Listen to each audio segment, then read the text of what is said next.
Bismillahirrahmanirrahim, alhamdulillahi wassalatu wassalamu ala rasulillah.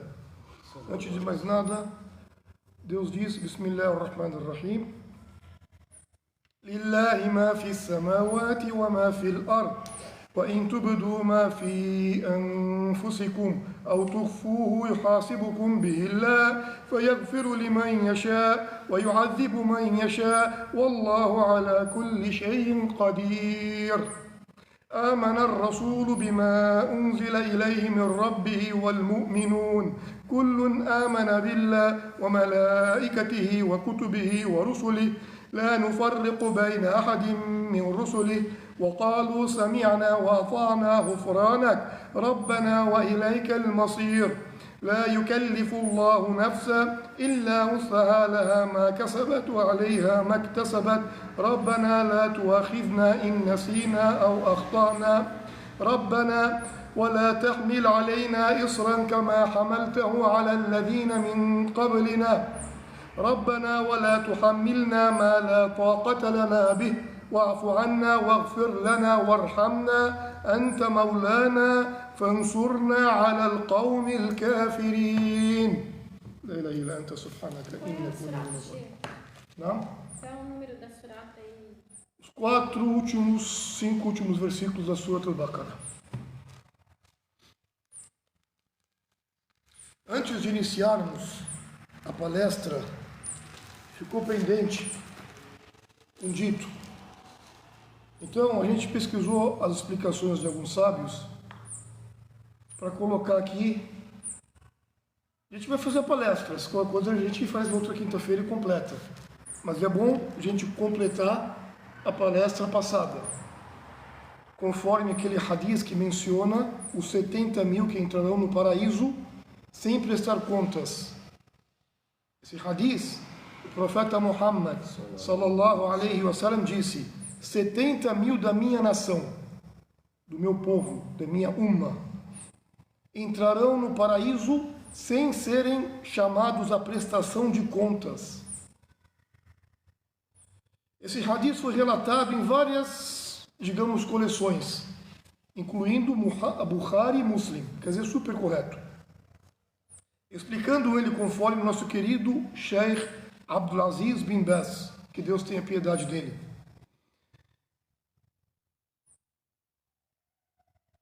Ele diz em alguns pontos, ele colocou a explicação em alguns pontos. A gente pegou só alguns, não todos, para não ficar uma aula comprida. O primeiro ponto ele coloca desse hadith características dos 70 mil. Que esses indivíduos seriam da nação do profeta Muhammad, da Umma, sallallahu alaihi wasallam. Que eles se destacariam por sua fé pura, verdadeira, e por não associar nada, nenhum tipo de parceiros a Deus, a Allah, ter o Tawhid impecável. Eles são descritos como pessoas que confiam completamente em Deus, confiar em Allah. O Sheikh enfatiza que uma das razões pelas quais essas pessoas são escolhidas para entrar no paraíso sem prestar conta é a confiança plena em Deus Todo-Poderoso, em Allah. Eles não costumavam ou não costumam procurar encantamentos ou se envolver em práticas de magia e etc. Terceiro ponto, o Sheikh coloca oração e boas ações. Como assim? Ele diz, é subentendido que, embora o hadith mencione um grupo específico, importante, a opinião dele é essa.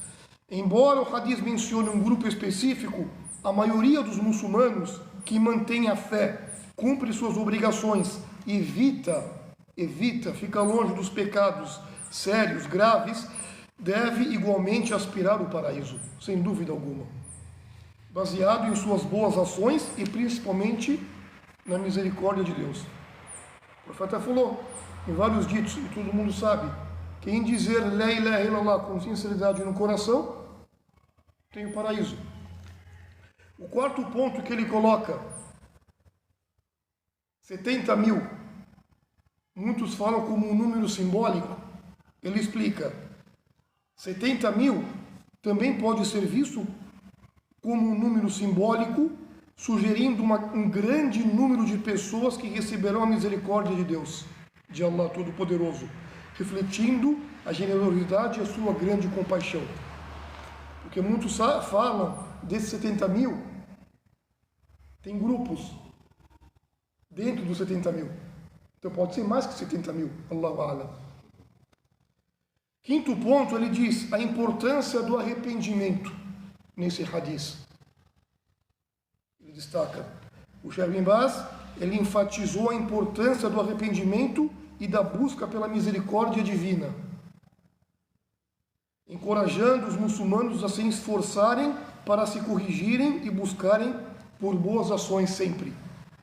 O hadith é uma boa notícia, sem dúvida alguma, para os verdadeiros fiéis e serve como um incentivo, sem dúvida, para que se mantenham firmes na fé em suas práticas dentro do Islã.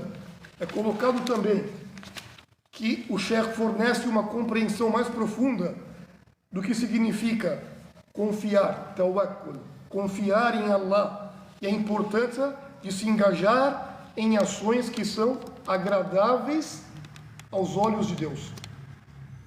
O hadith sobre os 70 mil que entrarão no paraíso sem prestarem contas é uma das tradições significativas que ilustram a misericórdia grande e a enorme generosidade de Allah, do Todo-Poderoso. Uma outra explicação mais detalhada desse hadith, ou desses ensinamentos,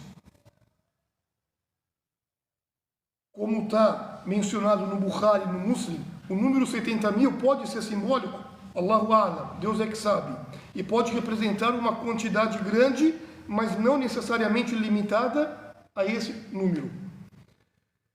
Por isso que o principal significado é confiar plenamente em Deus. Uma das condições para que essas pessoas entrem de verdade no paraíso sem prestar conta alguma é a completa confiança em Allah. Significa que elas não recorrem a práticas supersticiosas ou a crenças em outros seres ou entidades fora de Deus, fora de Allah. Segundo ponto, de novo, pureza verdadeira na fé, no imã, ser puro. Os que são mencionados nesse hadith são aqueles cuja fé é pura, o imã, sem adições de práticas que poderiam comprometer essa crença ou essa fé, a aqida. Eles evitam buscar ajuda ou intervenções através de rituais que não são parte da verdadeira fé, do imã, do Islã. Terceiro ponto, rahma, misericórdia de Allah. Esse hadith ressalta a misericórdia grande e enorme de Deus ao permitir que um grupo de pessoas entre no paraíso sem passar pelo tribunal de contas. Todo mundo vai passar. Mas esse não, vai direto. É uma ênfase no carinho e graça de Deus para com os verdadeiros, sinceros servos. Quarto ponto, exemplos de autenticidade. Os estudiosos muitas vezes usam esse hadith para discutir a importância da autenticidade na prática religiosa. Inclui a forma correta de adoração e a necessidade de evitar quaisquer desvios que possam invalidar o imã, a fé. Um outro ponto, que é o quinto, o chamado para a oração. Há também relatos de que o nosso querido profeta Muhammad sallallahu alaihi wasallam se referiu a um grupo específico de pessoas que poderia se encaixar nessa descrição, com aqueles que não pedem curas por meio de rituais. Aqueles que não pedem cura por meios de rituais, mas confiam plenamente em Allah. Isso é visto como um chamado à entrega total e à dependência de Deus. Os ensinamentos deste dito incentivam os muçulmanos a fortalecerem a fé, a dependerem exclusivamente de Allah e se manterem longe de práticas que poderiam desviar o imã, a pura fé. É um lembrete de amor, de compaixão de Deus e da possibilidade de redenção e salvação. Estudar essas tradições sem dúvida, em conjunto com as interpretações dos grandes estudiosos, dos sábios da religião do Islã, pode proporcionar uma compreensão, sem dúvida, profunda. A expressão, aqueles que não utilizam, que essa era a dúvida aqui, né? A expressão no hadith, quando fala, aqueles que não utilizam o ferro em brasa, ou a cauterização. No contexto do hadith, tradições do profeta Muhammad, dos 70.000, se refere a um grupo especial de pessoas que terão a oportunidade de entrar no paraíso sem passar pela punição do inferno, direto. Dentro da tradição, esse grupo é descrito como pessoas que confiam plenamente em Allah e têm a fé firme sem associar parceiros a Ele. Então, o ferro em brasa, ou a cauterização, pode simbolizar, conforme o Sheikh aqui, pode simbolizar os castigos ou provações que outras pessoas enfrentarão no dia do juízo final. A ideia é que essas pessoas, devido à sua devoção e fé, estarão protegidas de tais provações. Este hadith enfatiza a importância da fé e a confiança plena em Deus, que são centro na crença do Islã. O Sheikh Muhammad Saleh Al-Uthaymin, esse outro estudioso, ele diz: os 70.000 que entrarão no paraíso sem prestar conta, menciona especificamente que são aqueles que não utilizam o ferro em brasa ou a cauterização, ou seja, não fazem remédios ou rituais que envolvam o uso de, ele colocou, escórias ou ferro aquecido, coisas que são assim horríveis, que podem prejudicar o ser humano. Como ele coloca como uma metáfora para não depender de práticas que não são fundamentadas na pureza da fé. Entendeu? Não. Metáfora. Vou explicar melhor. Ferro brasa, a cauterização seria uma metáfora. Uma metáfora, então não Isso. é o que está, não A é o pé da explicação dele. letra, é tipo Não é o pé da letra. algo que te que usa para se ferir, tipo assim. Tá, aí ele coloca na explicação dele. Como falamos, o outro chefe falou uma coisa, sem dúvida, devemos ter uma fé inabalável com Deus, para entrar dentro de 70.000. A nossa fé, ela vai e vem. Então temos que estudar a fé. Sempre ficar atento para aumentar a fé. Tá, a confiança, sem dúvida alguma.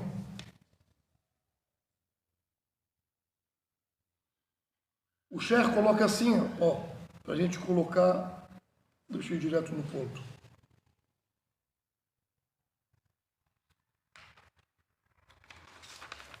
Tá.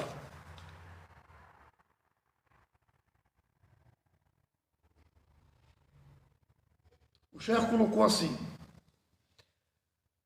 embora o foco seja na fé e na confiança em Deus, o Sheikh, ele reitera a importância das obrigações religiosas, tá?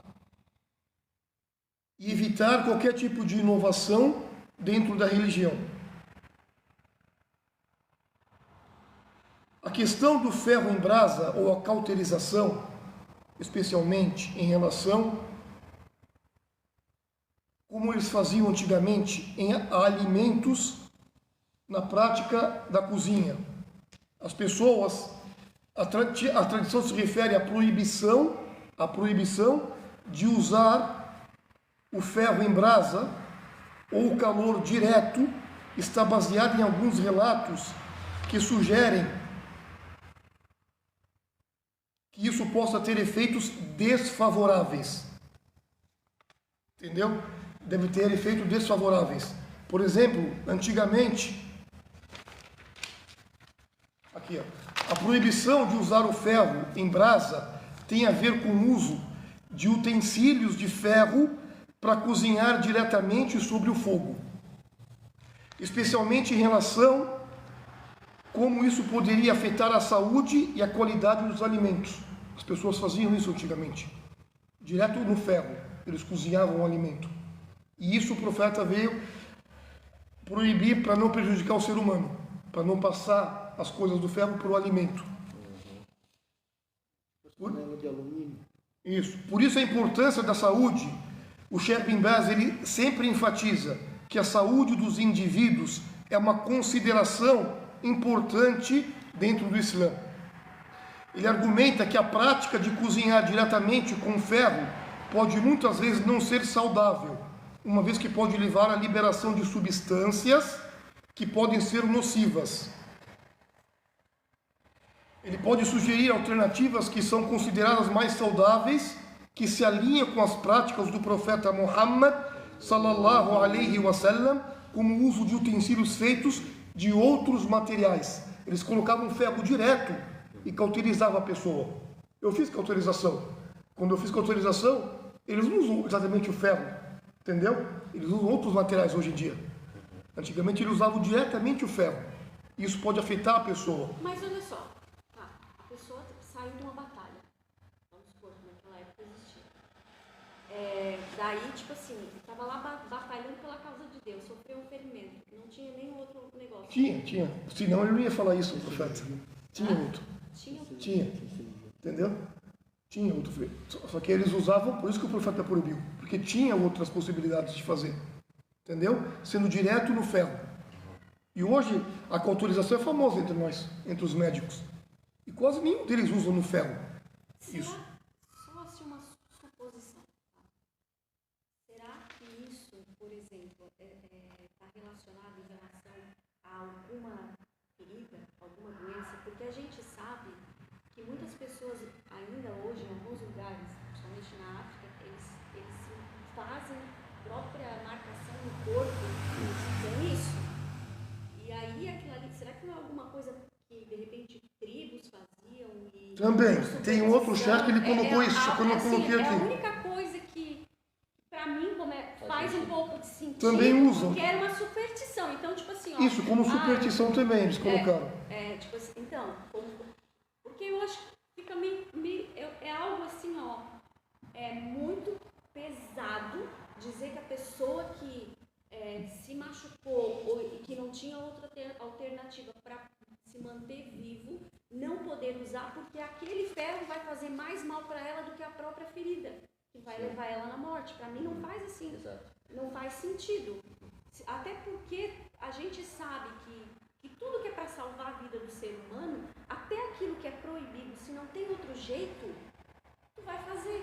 Aí, tipo assim, tu vai deixar de fazer aquilo ali que vai salvar a tua vida e por conta daquilo ali... Mas às vezes, aquele ferro, ele podia salvar na cauterização, mas prejudicar em outras coisas. Entendeu? Sim, Tanto que ele falou aqui gente, depois. né? O chefe também pode... eu não coloquei aqui. Tem outro chefe que colocou como tradições supersticiosas que eles usavam muito isso. Daí tudo bem. E colocou também o chefe que no último ponto ele fala que também pode mencionar que as práticas e as tradições devem ser sempre analisadas dentro do contexto cultural e do tempo em que se vive. O ponto principal é sempre buscar o que é mais benéfico e respeitar sempre os princípios da religião. Tipo assim, ó, eu prefiro entender que é algo que a gente desconhece porque estava muito ligado na época. Porque assim, se parte para o sentido de que a pessoa não vai entrar no paraíso porque ela... Não, pera. Esse radiz não faz parte de não entrar no paraíso. Todo mundo vai para o paraíso. É passar direto. Passar direto são pessoas especiais. Mas tipo assim, a pessoa...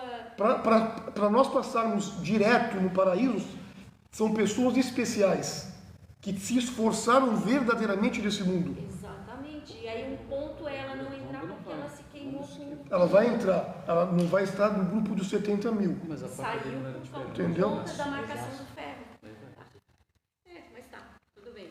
Não, mas faz todo sentido. Né? Mas deu para esclarecer um pouco para vocês? Assim, ó, como eu disse, eu prefiro pensar nessa questão de superstição, não com... Sim. Né? Porque assim, ó, tem várias explicações, mas a dúvida continua. Teve várias explicações, só que a questão ela continua, ela não sana a questão, né?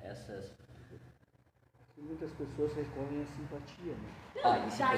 sim. Não, daí Tá. não precisa nem ter ferro pra Ó, simpatia. por exemplo, Simpatia, a pronto, é benzedeira bonito, que vai lá. Não precisa ser com ferro. Isso aí Não, é. mas tem que entender se naquela época Isso. existia Exato. prática, não tinha nada Exato. disso. que a Só galera isso. tá falando. Essa aí é. Por isso que o chefe colocou como uma metáfora. Isso, aí Entendeu? sim, como Então, metáfora, faz não sentido. tem Uma sentido. simpatia Faz sentido. relacionada. Vocês entenderam? Por isso que ele Então, colocou tipo, uma se a metáfora. gente escolhe com a metáfora. Isso. Já que é ampla a explicação. É. Mas é tipo assim, ó, por isso é que não dá às vezes pra gente falar um radis assim Pegar tão no, superficial. pegar no sentido literal, porque no sentido literal, né? Era outra, Exato. né? Esclarecido um pouquinho? Sim. Deu para Eu iluminar um tenho só pouco? uma pergunta. A gente sabe que o Bukhari, ele é um compilador de Certo. hadis. Mas a gente sabe que ele, assim, ó, normalmente, dentro da compilação dele, existem os hadis que são os mais fortes. Porque ele era compilador, né, chefe? Ele compilava de todo mundo, de várias pessoas. Só que, dentre esses hadis, ele identificava, até pela própria experiência dele, aquilo que era mais forte e aquilo que era mais fraco, né? Então, pode existir, não estou dizendo que é esse, pode existir dentro, quando existe um hadis, que a corrente dele é mesmo narrado, registrado por Bukhari, ele pode ser fraco, né? Não, deixa eu te falar. Depois do Alcorão Sagrado, os muçulmanos em contexto, no mundo inteiro, do Sunna, povo da Sunna, eles colocam o Bukhari. Porque, Sim, porque ele era porque um ele, compilador. ele estudou todo o caminho, toda a corrente das pessoas, tipo fulano de tal, fulano escutou de fulano, que escutou de fulano, que escutou de fulano, que escutou do companheiro, que escutou do profeta. Toda essa corrente ele estudou. Se no meio dessa corrente, um exemplo só, ele vê que tem uma pessoa que costumava brincar, nem somente mentir, ou brincar muito, ou memória fraca, então ele descartava o dito. Ele não colocava na sua compilação. Entendeu? Então, os sábios inteiros estudaram, todos os compiladores. Falou, não, o Bukhari é 100%. O dito que ele colocou é relatado como correto. O Muslim, digamos que é 99%. A gente tem que cuidar do 1%. Mas também tem Porque muitos o que ditos. prejudica muitas vezes Não. é esse 1%. Não, tem muitos ditos que até outros colocam, e muitos sábios hoje, como o Sheikh Albani, da atualidade, que Deus o tenha, ele coloca muitos ditos como fraco. Só que os sábios falam, não é porque o dito é fraco, a gente vai descartar. No hadith tem dito mentiroso, fabricado, isso esquece. Agora, quando é fraco, não quer dizer que a gente descarta, porque a corrente são de muçulmanos, entendeu? Ele é fraco, mas muitos falam, mas o sentido dele dá ele como forte, por alguns versículos do Corão ou outros ditos do profeta. Entendeu? Então temos que tomar cuidado nisso também. É que também tem aquela questão que às vezes o dito ele não te prejudica. Sim. Tipo assim, ele não vai te prejudicar, até te incentiva. Então O que não pode não é pegar mudar, muito que existe ditos inventados. Bastante. É. Tem muito dito inventado. Agora, sobre o tema de hoje, colocamos aqui para a gente pegou também, a maioria das palestras é baseada no Sheikh Bin Baz e o Sheikh Al-Uthaymin, para vocês saberem. O quê? Bin Baz, que ele foi antigamente o líder religioso, o mufti da Arábia Saudita, e o outro, Muhammad Saleh Al-Uthaymin. Itaimia? Uthaymin. Esses aqui são os sheiks da época atual que a gente vive, só que eles já morreram. Tá? Esse que o Sheikh tá falando não é o Itaimia. Não. Esse último não é o Itaimia. Ibn Uthaymin. Itaimi. Isso. Na religião do Islã, eles colocam aqui a conduta moral e o caráter são aspectos fundamentais da vida de um verdadeiro muçulmano. A moralidade islâmica é baseada nos ensinamentos do Alcorão e da Sunna, sempre. Dentre as principais considerações sobre essa moral ou caráter da religião, primeiro ponto, que é essencial. Tawhid. Tawhid é a unicidade em Deus, monoteísmo. Sempre isso. A crença da unicidade em Allah é o pilar central da fé, do iman, na religião. Isso implica que o muçulmano deve viver a vida em reconhecimento e submissão à vontade de Allah, agindo de acordo com os princípios que ele estabeleceu na terra. Essa é a principal maneira de colocar a conduta e a moral dentro de si. Segundo ponto, é colocado como ética e moralidade. Os muçulmanos são incentivados a seguir um código moral que enfatiza a honestidade, a justiça, a compaixão, a solidariedade. Atos como a mentira e a traição são severamente desaprovados dentro da religião. São pecados grandes. Ou está dentro dos 7 pecados capitais.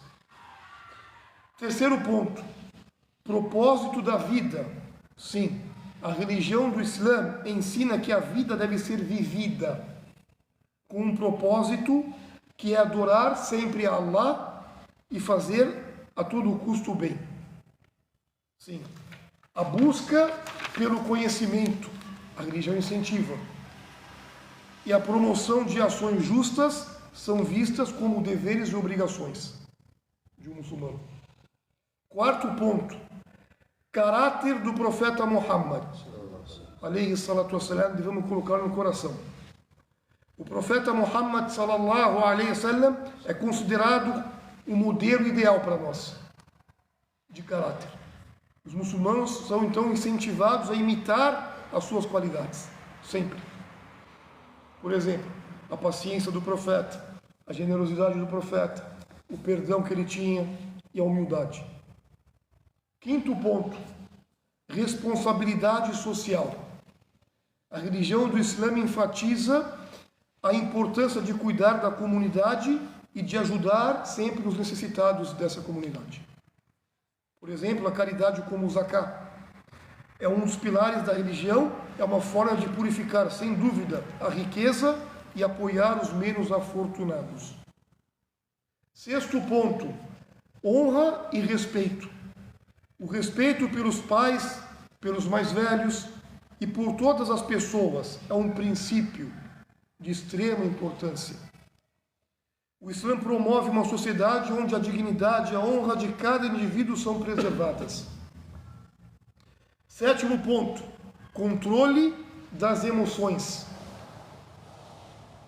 Sim, os muçulmanos são ensinados a controlar suas emoções, ações, praticando sempre a sabr, a paciência, e evitando aquilo que muitos de nós não conseguem evitar, a ira e a vingança.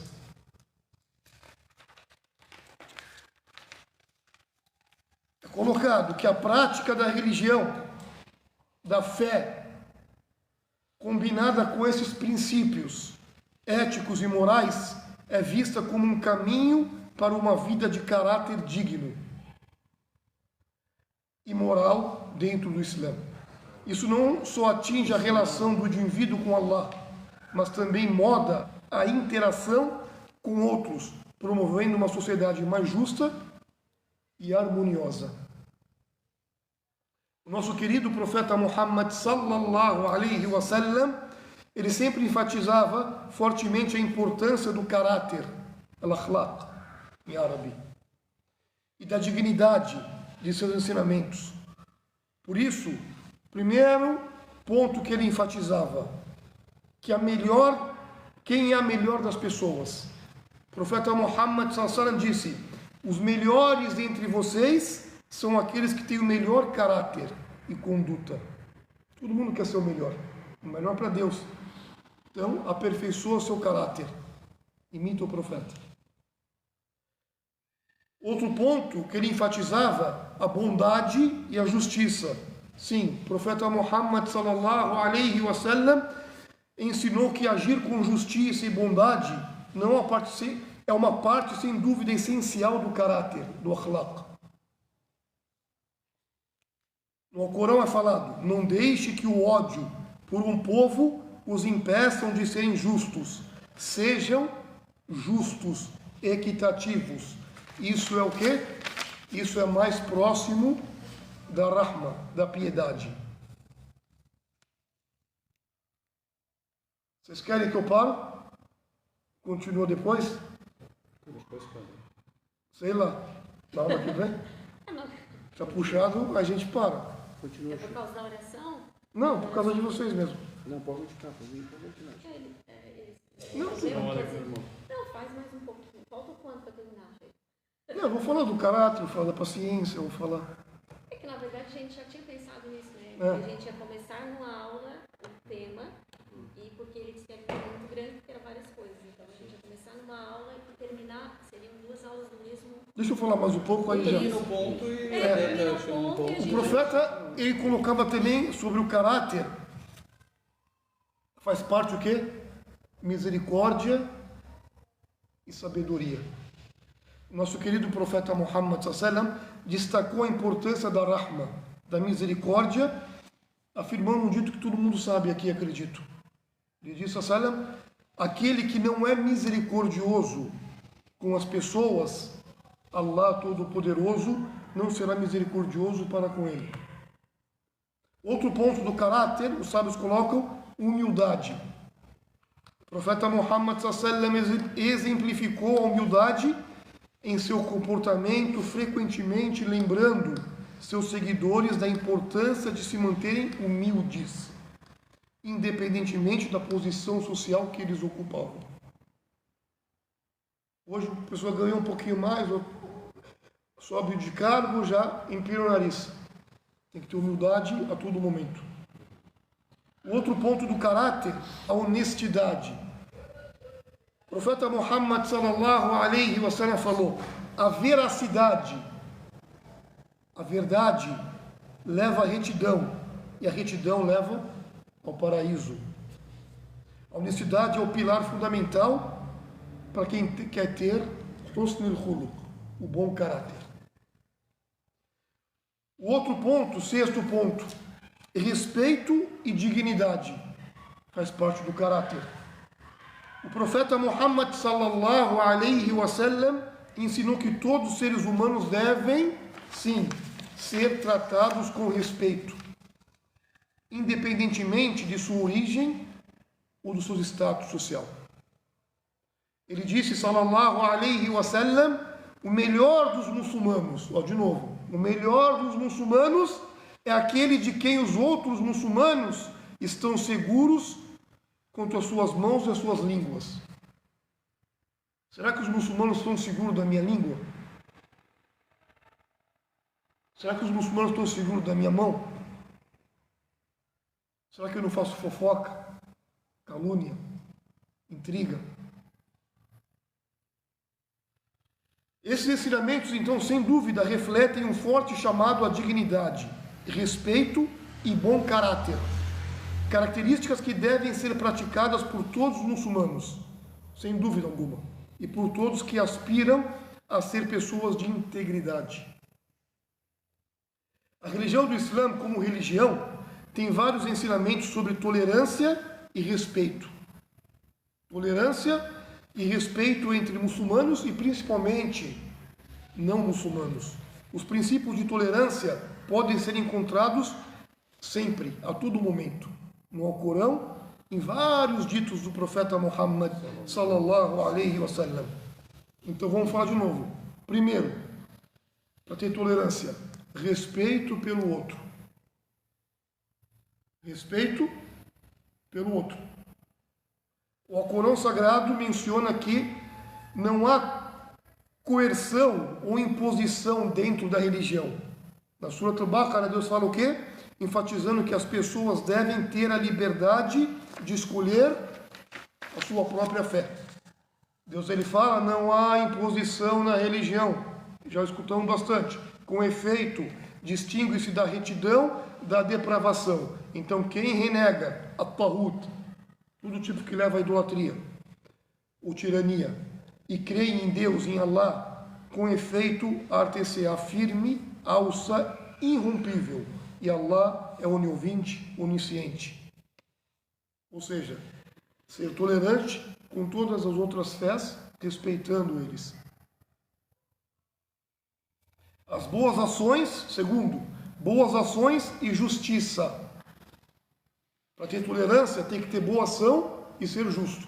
Senão você não vai ter tolerância, eles falam. Os muçulmanos são incentivados a tratar bem todos os seres humanos, independentemente de sua fé. O nosso querido livro, Alcorão, ordena a justiça e a bondade, mesmo com aqueles que possam ser considerados até mesmo inimigos. Deus ele falou na Surat Al-Mumtahana: Allah nada vos proíbe, versículo 8, Allah nada vos proíbe quanto àqueles que não vos combateram pela causa da religião e não vos expulsaram dos vossos lares, nem que lideis com eles com gentileza e equidade, justiça, porque Deus aprecia os equitativos, os justos. Então devemos tratar bem e ser justos com todos. Ser justo até com o inimigo. Faz parte da tolerância. Terceiro ponto, o diálogo e a compreensão. A religião do Islã, sem dúvida alguma, encoraja o diálogo interreligioso e a construção de relacionamento baseados no respeito mútuo.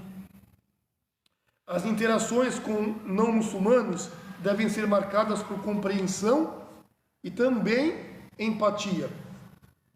E às vezes a gente não tem. Também, para ter tolerância, temos que saber viver em comunidade. Viver em comunidade. Historicamente, muitas comunidades muçulmanas coexistiram pacificamente com não muçulmanos, demonstrando a capacidade do Islã de promover a convivência e a harmonia social. O Sheikh coloca também outro ponto para ter a tolerância: regras em tempos de conflito. Devemos ter regras. Em situações de conflito, a posição do Islã é de que a luta deve ser justa e só deve ser feita em legítima defesa, preservando a vida sempre e os direitos de indivíduos inocentes. Esses princípios, sem dúvida, mostram que a tolerância e o respeito, sem dúvida alguma, são valores centrais dentro do Islã, visando promover a paz e a justiça dentro da sociedade. Outra coisa importante que nós devemos saber sobre a paciência. A paciência, a sabr, é um conceito central dentro da religião e é altamente valorizada. Mas se vocês quiserem, nós podemos falar da paciência na próxima aula. Tá bom assim para vocês? Barakallahu fikum, sim. Acho que a gente pode se unir mais. Sabemos que a gente está vivendo um momento, talvez, está faltando também na gente, e falo por mim, um pouquinho mais de união agora. As coisas acontecem na vida, nós somos testados. E eu acho que o momento não é da gente se afastar, é da gente se unir. A gente vive numa era em que nós estamos passando por o maior teste. Eu não tenho dúvida de que acontece hoje vai ficar marcado em nós, para essa vida e para outra. Acho que vocês sabem do que eu estou falando. Quem acorda de manhã, quem antes de dormir pega o celular e vê os palestinos passando, o que eles estão passando, os libaneses agora. A gente diz que não é uma guerra religiosa, mas parte do Ocidente, a maior parte do Ocidente, permite que isso aconteça porque eles acham que todos os libaneses, que todos os palestinos são muçulmanos. E isso valida para eles não ter empatia por nós. Então, por mais que a gente diga que não é uma guerra religiosa, os meios justificam porque nós somos muçulmanos. Sim. Então, assim, nós seremos cobrados, eu não tenho dúvida que nós seremos cobrados. Nós precisamos nos unir. A gente não pode estar lá, mas a gente pode fazer alguma coisa, a gente não tem que ter vergonha. Nós estamos fazendo manifestação sábado na praça, nós não vamos gritar, nós não vamos fazer nada, nós só vamos expor. Gente, nós precisamos ir. Se Deus quiser. É o mínimo que a gente... É só estar lá. Nós precisamos ir. Não é possível que a gente não consiga levar ninguém dos nossos. Então, assim, ó... Eu sei que todo mundo sente, eu sei que todo mundo tem seu dia a dia que é corrido. Mas a gente precisa mostrar para os outros que nós estamos com eles. E fazer eles entenderem que não é só porque eles são muçulmanos, é porque eles são seres humanos, a gente precisa. Então, cada um de nós aqui, ó, leva alguém, convida alguém. Vamos sim aqui amanhã. Convida, vamos lá. Eu acho que é o mínimo, enquanto nós somos. É pouco, mas é o que a gente está conseguindo fazer. Então, a gente não pode ter vergonha disso. A gente tem que tirar esse tempo para falar. Sim. E também porque cada palestino que está lá conseguindo gravar, ele espera isso. Ele espera. Quem que é feliz em mostrar o seu filho carregado em bolsa para mostrar para o mundo o que está acontecendo? Os gritos, crianças, pessoas sendo queimadas vivas, passando fome em cima daquelas... no lixo. Gente, não dá, a gente precisa se sensibilizar mais, nós principalmente. Então, assim, ó, desculpa, mas Faz parte até da aula de hoje isso daí, né? exatamente. Para ter tolerância, como se a gente não está conseguindo ter união.